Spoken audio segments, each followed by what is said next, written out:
What's up guys, Lon here from Android Authority, and I'm coming to you live from Mobile World Congress 2016, and we're taking a look at the Xiaomi Mi 5. This will be one of the first devices to market with a Snapdragon 820 processor. It'll also come with 3 gigabytes of RAM and 32 or 64 gigs of internal storage. There's also a Pro version of the phone that ships with 4 gigs of RAM, 128 gigabytes of storage, and a ceramic backing. Inside of the Mi 5 is a pretty hefty 3000 milliamp hour battery that should provide for some decent battery life, and with support for USB Type-C on the bottom and a Snapdragon 820 on board, the Mi 5 is capable of taking advantage of Qualcomm's Quick Charge 3.0. The phone looks pretty familiar to other Xiaomi devices like the Mi Note with glass on the front and rear and metal that wraps around the sides. The backside has Xiaomi's 3D glass, which is just a fancy term for glass that tapers down on the edges, similar to what we've seen on the Galaxy Note 5 and previous Xiaomi phones.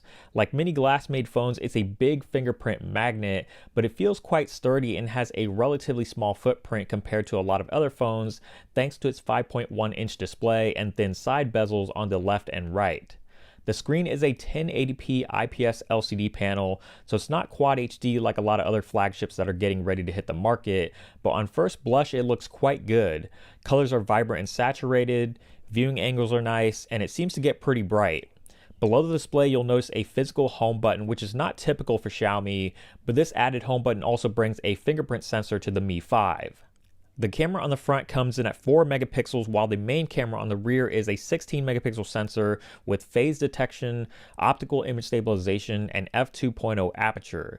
Obviously, we can't really judge the quality of it just yet, but the UI looks simple enough and the shutter speed was actually surprisingly fast. The software is Android 6.0 Marshmallow with Xiaomi's MIUI interface on top. If you're not familiar with it, it's pretty similar to other Chinese OEM skins with colorful squared off icons and the lack of an app drawer, but you will get all of Xiaomi's services and features like the integrated theme store for changing up the look and feel of the interface. The Xiaomi Mi 5 is going to be available in China starting March 1st and other countries like India shortly after for $260 for the regular model and $350 for the ceramic version.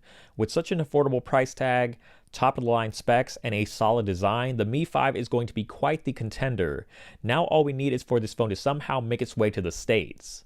And that's going to do it for this quick hands-on of the Xiaomi Mi 5. For more in-depth coverage, make sure to check out the website at androidauthority.com and keep it tuned here to the YouTube channel at youtube.com/androidauthority for more of our MWC 2016 coverage.